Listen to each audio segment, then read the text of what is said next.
I'm hearing that you're polling very well with people under 40. I beat Trump and Biden with everybody in this country under 45, and I beat them with independents. And why do you think that is?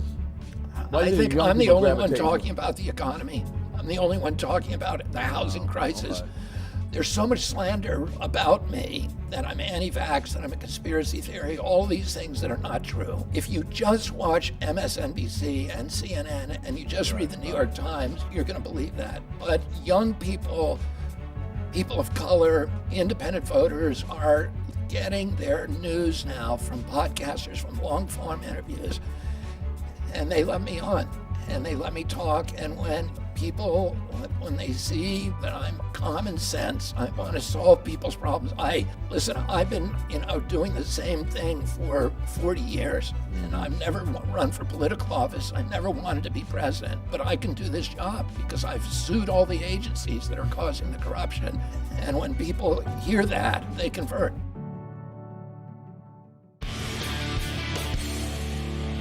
Time for the Morning Buzz. President Biden canceling nearly $5 billion in student loans today, which is top of mind for voters in New Hampshire. Fox Business's Madison Allworth is live from Durham, New Hampshire. Madison. Good morning, Cheryl. Yes, that news breaking just this morning that the Biden administration announcing they're forgiving an additional $5 billion in student loan debt. That is just the latest step in their attempt to fulfill a campaign promise, happening just 4 days before the New Hampshire primary. These moves raising some eyebrows. College has long been seen as the way to secure a more prosperous future. But with rising tuition costs, many students say they're graduating with more of a debt burden. I paid those loans off. Republican Ross Berry graduated college with $33,000 of debt. He worked hard to now be debt-free. No one else should be responsible for the loans that I take, especially working class people. But some New Hampshire voters are grateful for President Biden's forgiveness efforts. I wasn't able to pay my loans back over so many years, and they went into default, and that was holding me back from being able to go to college again, which I want to do. So this helped me out with my credit as well. Mary Jane is far from alone. New Hampshire is the state with the highest percentage of residents with student loan debt, and the average debt here, $47,000. But there are other options. Les Houston owns and operates the Advanced Trade School in Brentwood, New Hampshire.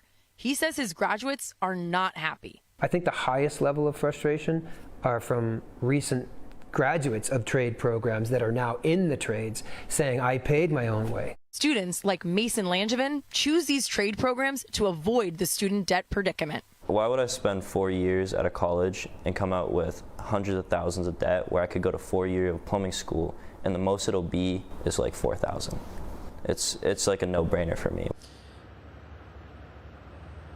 College loan forgiveness is one issue that all the GOP candidates agree on. None of them are for student loan forgiveness. They all oppose it.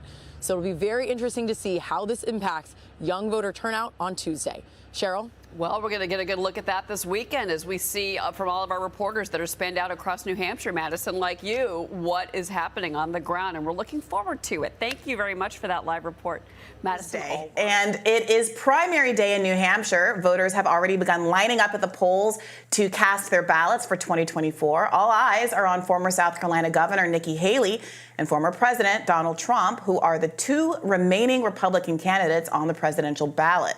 According to Monmouth University polling released yesterday, Trump is squarely in the lead with 52% of voter support. Haley trails behind at 34%. Now, Trump is leading the pack on the national stage as well. New Harvard-Harris polling finds that Trump is leading in a hypothetical general election matchup against Biden, leading by a whopping 6 points. Now, when you add in Robert F. Kennedy Jr. to the ballot, the lead grows to 8 points over Biden. RFK Jr. himself is taking 21% of the general electorate numbers, which are massive. Now, President Biden will not appear on the New Hampshire ballot today. Obviously, we'll get more into the Democratic primary in just a bit.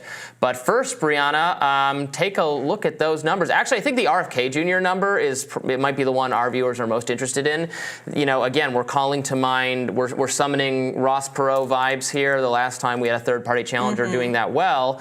But also the general, and you know, you have to take the general numbers with a grain of salt. The numbers in the swing states are what really matter, although those all have Trump up even even more so over Biden. Right now, if the election were held now, Trump would win.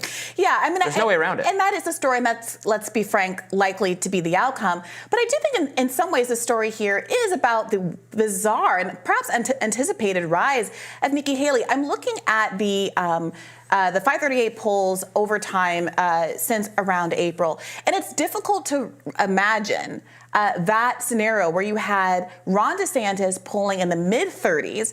Trump has been pretty consistent, although he has gained from opening at the mid-40s to obviously being where he is now. And then you have this whole other cast of characters, including up-and-comers like Vivek Ramaswamy, that seemed like really promising quantities. And it wasn't until we got into the debates that I think we really started to see Nikki Haley surprise folks with, frankly, how sort of cogent and professional and confident she seemed on stage. And that's when she started to pull away. And frankly, I'm still kind of stunned by the fact that she's the last one standing. Now, this is not a substantive commentary on her politics. Obviously, she is getting a big boost from the fact that she's representing a more establishment wing of the Republican Party. Even so, though, putting up these kind of numbers against Donald Trump, it's interesting. And I do wonder how she is going to interpret the outcome here in New Hampshire. It's obviously not going to be a win, but is she going to try to flip this into a kind of a confidence vote for upcoming states? Yeah, her ideology, her mannerisms, are very well tailored to the state of New Hampshire, where there's a large number of independent voters, moderate voters. She has the support of the moderate Republican governor of the state and of neighboring states. You know, talking about the Northeast, which has a long history of fondness politically for socially moderate Republican governors. Frankly, that's what Mitt Romney started out as at one point. Remember that John McCain, who was the 2008 nominee, he got the nomination after a big win in New Hampshire. I bring that up because Nikki Haley, frankly, is similar to John McCain in a lot of ways in terms of her ideology and her temperament, obviously being most... Well, what would have been at the John McCain time is not, it would have been most conservative then. I don't know, now that term doesn't have as much meaning for foreign policy, but very hawkish the way John McCain was, but then perceived to be softer, more moderate, more accepting to, more friendly to independence than some of the religious conservatives, remember, which John McCain used to fight with. So if you look at it that way, I don't think it's particularly surprising that she's doing well, particularly in New Hampshire. But yes, you're right. She obviously performed well on the debate stage. People got to hear more from her. They found something appealing about her. She is, unlike Vivek and DeSantis, extremely and sufficiently differentiated from Trump that she could maybe actually capitalize on the not Trump vote in the Republican Party, which is a smaller chunk of the party, but is not insignificant. Yeah, and, I mean, look, I get that. You're being a non-interventionist for libertarian reasons, me being a non-interventionist for leftist humanitarian reasons. Neither of us agrees with Nikki Haley, and I think both of us, if we had to choose, are more inclined to at least be sympathetic to some of the protectionist instincts of more of a Donald Trump character. But I don't know why we can't just appreciate that. You know, I think it's not surprising that she does well in New Hampshire because of the politics in New Hampshire. No. She's the only one left standing. That is, I'm sorry, in some ways, the big story here. I never in a million years would have imagined that Ron DeSantis dropped out of the race after Iowa. That Vivek Ramaswamy, after all of the ink that was spilled on his rise, was going to be out at this juncture. And I do really think it says something about the kind of lack of oxygen in the room for any Trump alternatives at this juncture. And it's really stunning to watch. And I do wonder what is going to happen as we get closer to the election if there are these kinds of shakeups with Donald Trump's legal cases, if the fact of him coming back onto the national stage, you know, he's been off Twitter, he's been a little bit sidelined, the mainstream media has decided we're not going to air his speeches, we are going to kind of put him in the box. I was listening to Pod Save America actually the other day, which is a liberal, centrist, kind of Obama era podcast. And even they were criticizing the mainstream liberal media for not showing more Trump, because I think increasingly people are coming to the realization that perhaps the voters need to be reminded about what they don't like about him. And if that starts to happen and people start reacting to the kind of chaos is the word Nikki Haley's been using, but the chaos that sometimes follows Trump, I do wonder if we're seeing not her bottoming out here, or her peaking rather, but if there is really a trajectory that might emerge over the next few months. And typically, I don't think the media should show more Trump speeches because they have some duty to defeat him, but just because that should be journalistic standard practice. Yeah. The ostensible reason they're not doing it is because they think it's harmful for democracy or it spreads too much information, which is the stupidest reason, the worst reason of all. So, but it's having the potentially ancillary effect of making Trump more popular because people forget his antics. What do you think about the RFK Jr. of it all? There was a time when it seemed like Republicans were very interested in him. The Republican media, I should say, was giving him a bit of a platform. Then it was ambiguous whether or not he was hurting Biden or hurting Trump, and it seemed like there was a bit of a flip on him. Now it shows, these polls seem to indicate that he creates a widening gap between Donald Trump that is in his advantage. Yeah. Do you expect to see more Fox News town halls, more Twitter spaces, more platforming of RFK Jr.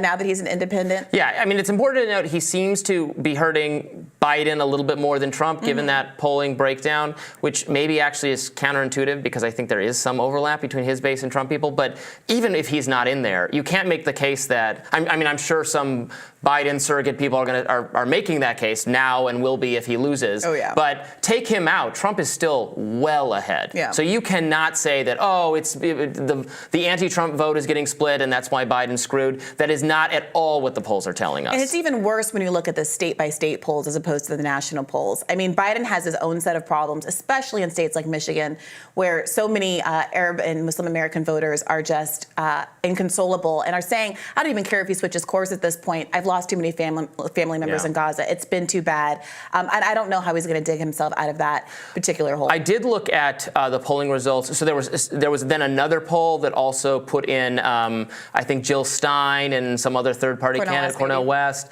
and that brought down the RFK number just slightly. So some of those third-party people. So there are people out there who are really sick of the two-party system and are, as different on some issues as an RFK Jr. and a Jill Stein or Cornel West would be, are done with the two parties and the failure they have visited upon us and are exploring interestingly, Andrew Yang, who was kind of trying to start something new with the Forward Party. He recently endorsed Dean Phillips, who is the other Democratic Party candidate, in addition to obviously Biden and Marianne Williamson. So weird realignments are happening right now. Why he would endorse a Democrat running as opposed to maybe throwing his lot in with RFK Jr., one of these other third-party efforts. One of the things that I've been fighting against the issuance by the United States, which is now moving toward a central bank digital currency to eliminate paper dollars. In that case, every transaction that you make, if you buy alcohol, whatever you do, the government is going to know about it, and you will be subject to blackmail or subject to pressure. It's a calamity for human rights and for civil rights. In China, they've used central bank digital currencies and made them programmable so that if your social credit score drops below a certain number, for example, if you're seen by a facial recognition camera during a mandatory mask day and your mask is below your nose or something like that, then you lose social credit score points. And if you drop below a certain point average, the government can shut off your money. We're not going to let you buy gasoline. We're essentially putting you under house arrest. You're not going to be able to buy an airplane ticket. You're not going to be able to buy any luxury items or anything other than maybe food. And if the government has the power to do that to you, it really has ultimate power over all of us. As president, I will end the efforts to move toward a central bank digital currency. I'll do everything I can to maintain the paper cash as legal tender in this country and to make sure that we're committed to doing that forever. And then, there's other alternatives like Bitcoin, which give you a better protection than cash. It also gives you protection from inflation and all of the other hazards that come along with fiat currencies.